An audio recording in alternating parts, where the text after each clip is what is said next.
Today's video is a prime example of why you have to watch the entire game. Because if I left it up to y'all would tell me that this was Ben Simmons' best game. And that's all I heard. That's all I heard from everyone going into this game. It was Ben Simmons' best game, isn't it? He really showed his true colors. I love the way he hustled. I love the fact that he got all those points.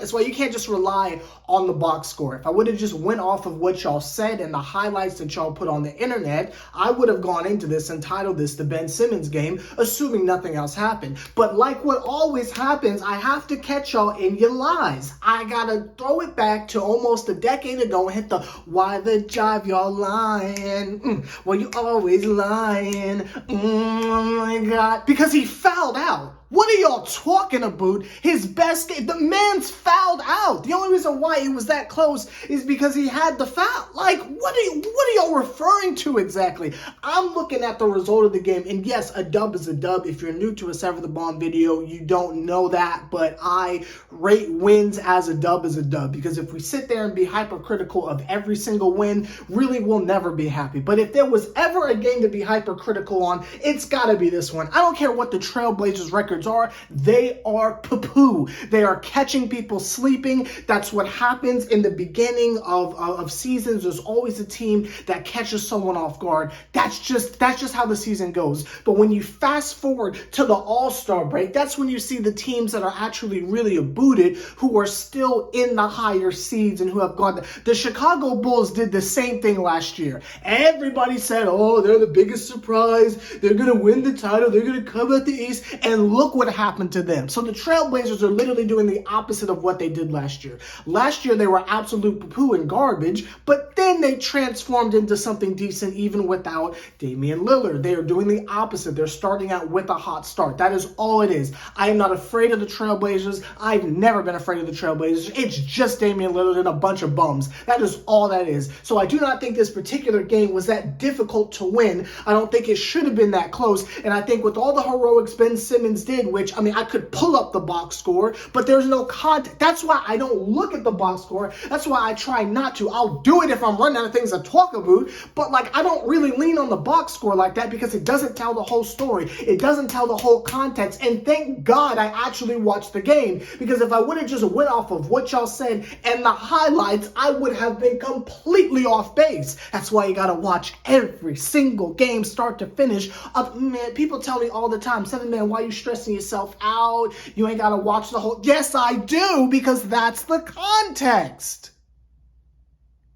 Anyway, welcome back to Nets Republic. I'm your host, Sever the Bond. We are on the road to 1,000 subscribers, and currently we're trying to push our way to 900. Help me out, y'all. Help me out. Help me get to 900. I'll leave y'all alone. Just get us to 900. Come, push it. Push it. Make a couple new accounts. Do what you gotta do. We're like 50 away. Just get us to 900. We got to get there before the end of the year, before the end of the calendar year. We got to get to 900. We can do it. I believe in each and every one of you. And if you want some Nets Republic merch, by all means, go to netsrepublic.com and go to the shop thing, or just go to dopejerseys.com, whichever one you want to do, however way you want to slice it, tomato, it's the same thing. Get you some merch, because I got some merch coming along, a new Nets Republic shirt that I'm finna debut on camera next week. Y'all finna be so left out because I already debuted the hoodie, but now I'm finna come through with the new shirty shirt too. Y'all finna feel left out because I'm just warning you now. It's nicer than a little bit. It's the Subway one, but that's not even there. But anyway, go get you some Nets Republic merch. Let's talk about this game. Now, Ben Simmons fouled out. Maybe y'all might think I'm being overly critical, but he fouled out yet again. He's fouled out of like 4 games. I don't view that as him being there for us. I don't view that as him having a significant positive impact on the game. Now, yes, the box score will tell you he had a certain amount of points and a certain amount of rebounds and a certain amount of assists, and that's great and that's cute. But when it's time for things to actually matter, if he's not even on the court, I don't understand why we're patting him on the back. We grade Ben Simmons on this curve. This man is the backup center. He's Day'Ron Sharpe. And we sit there and grade him on a curve, and I'm not here for that. When he actually does something, come get me. Really. Because y'all were ringing the foolishness alarm like this man really did something the other night. When he does something, come find me. By all means, please come find me when he actually does something. And that's how I grade people. What do you do when it matters? Like, check out Watanabe on my Watanabe on my wrist. It's the Watanabe on my wrist.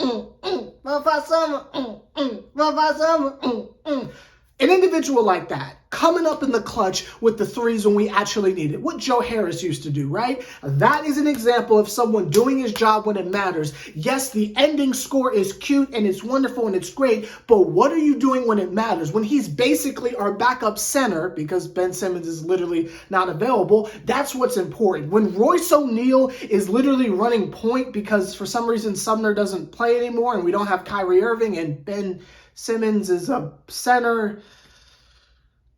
Anyway, when Royce O'Neal is basically playing point guard, right? And he goes out there and gets a triple-double. The triple-double is validated because he's out there doing things in the clutch when it matters. When Kevin Durant bricks a shot at the end of the game, which is just what he's known for doing, I don't really see what is so amazing about Mr. Kevin Durant and what he does on a nightly basis when it doesn't really lead to anything. And honestly, this whole video, if I can lean over to my broken, woken, however you want to brand it, Matt Hardy, if you will, this whole thing is obsolete and I should really delete the entire video because according to Kevin Durant, it doesn't really matter.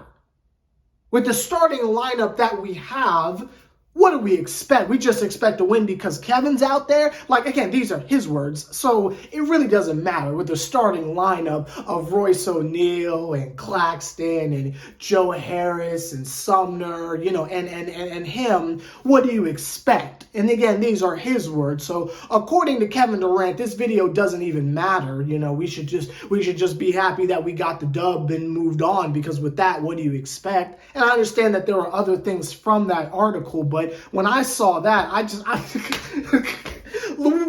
what, my guy? Like, yes, we expect to win because you're out there. You're Kevin Durant. And according to what other people say, that's supposed to mean something. But if you don't think it means anything, then guess what? I definitely don't think it means anything. But anyway, back to what I was saying. After the brick from Kevin Durant, which is what we're used to seeing, by the way, but that's not a hint of there, Mr. Royce O'Neal got in there, shuffled past like 5 people, and tipped the ball in.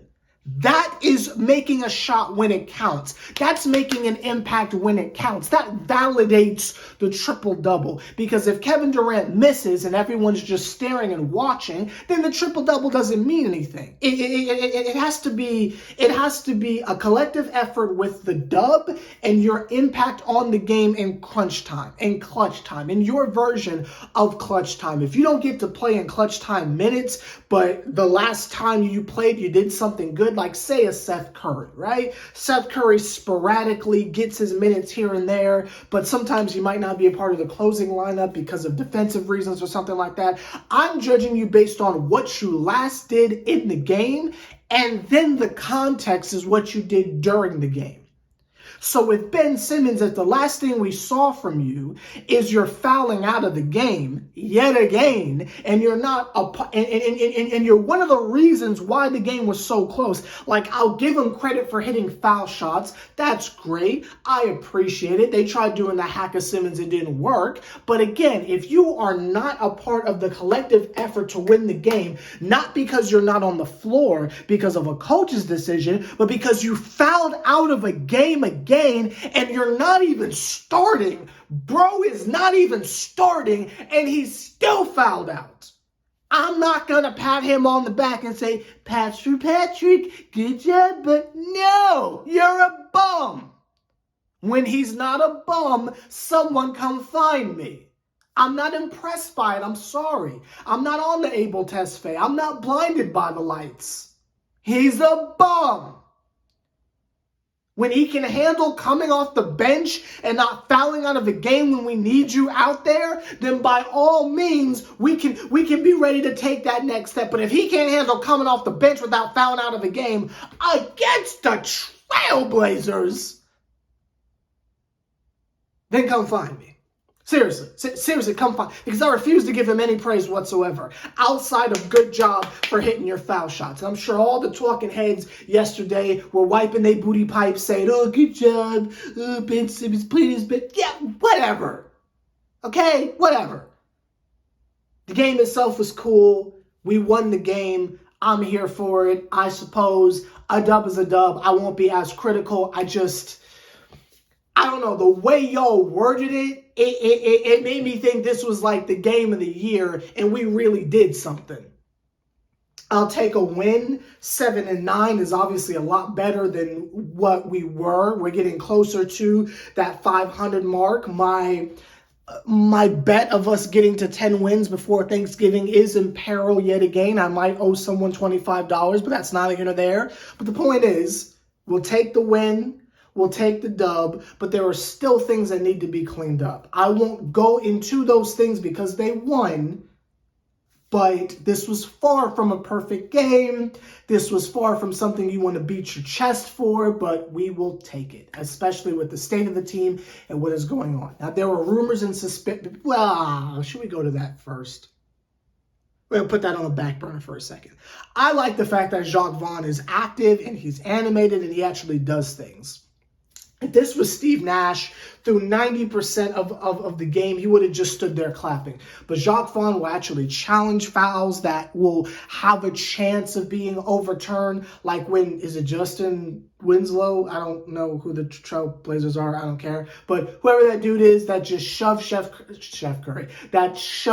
Seth Curry into Damian Lillard to get that almost and one weird layup when he, again, took the ball away from Ben Simmons and cast him aside into the bench, which I thought the hustle and the intensity and the 50-50 balls is what Ben Simmons is good for, but you can't corral a rebound away from Damian Lillard. You're getting cast aside. This is not the first time a star player has had that man on his backside holding his back, but that's neither here nor there. But anyway, it is Ben Simmons' best game. Yeah, right. Oh, totally best game. Anyway, so after Ben Simmons was scraping himself off of the floor, Damian Lillard is going in for this weird corkscrew layup, and Justin Winslow, I think, shoved Seth Curry into him, which caused an almost and one situation. That was a pivotal point in the game. Jacques Vaughn immediately got up and challenged it and said, no, you got to look at the shovity shove. You got to look at the shovity shove because that's why Seth Curry fell into Damian Lillard. And stuff like that is important because it's challenging when it's necessary. It's challenging when something is clearly wrong. It's being active. How about all the various timeouts that he called in the clutch when it matters? He goes from being in his defensive stance to literally doing cartwheels on the sideline to call a timeout when it's needed, to get everyone to row back in, to get everyone under control, to try and set up a play, to try and set up some type of inbounds situation. And things of that nature. That's the type of active things you need from a head coach. I think Jacques Vaughn is doing a wonderful job. There are times where, again, when he doesn't have a point guard out there and he's got Royce O'Neal running point, and I'm like, what are we doing? But if it results in Royce getting triple doubles, then I will hush up on that and the situation will handle itself. He's far from perfect, but I do think he's better than Steve Nash, and I'm here for it. And I stand by the fact, and I will die on the hill of hiring Jacques Vaughn over Ime Udoka is a wonderful strategy and a wonderful move. The situation will handle itself, especially when we blow up the team and we got a bunch of kids in here. Jacques Vaughn is the type of voice that you need to be projecting throughout the locker room. Now we can talk about Kyrie Irving.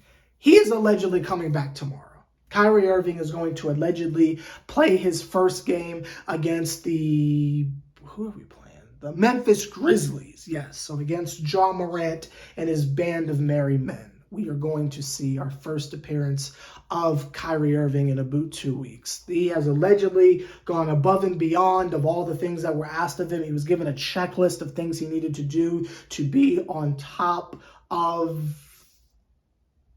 healing and repairing, we'll call it that, for the various things that he did then took part in, which we won't get into because it's old news and there's no point in bringing it back up. But he's coming back from his suspension, allegedly. Now, what does this mean for the team? I think we're going to see one of two things. I know, obvious statement of the year. We will see one of two things. This is either going to result in we have a point guard again, because Ben Simmons is a backup center, so we can't count him in the point guard conversation, which...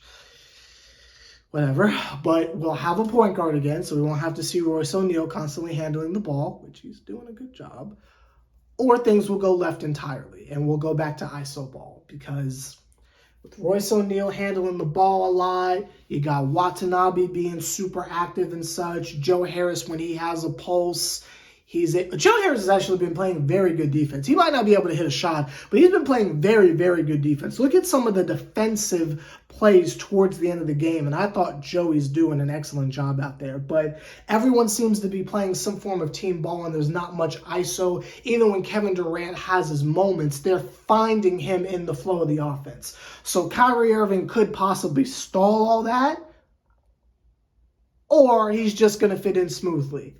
I don't think he will, but hypothetically he might. So we just have to wait and see how that's going to work out. Until then, I am Sever the Bond. You are watching Nets Republic. I do say, if it is possible, make sure you watch the games. Because if you do not, you are missing crucial context of what's happening in the game. And the narratives that are shaped and the framings that are brought out are disgusting. The internet will have you thinking Ben Simmons played the best game of his Nets career. Maybe statistically, maybe the numbers will say so, but the eye test, quite lacking if you ask me. The box score will tell you Joe Harris is trash. But when you watch the games, he's playing excellent defense. He might get blocked every time he tries a layup, but he's playing excellent. Again, the eye test will tell you so much more than the box score. So if it's possible, because I know things happen, Pokemon games come out and you spend 48 hours playing that and not watching Nets basketball, I understand. But if you get a chance to watch the whole game, please do so. Because context is so important. So important.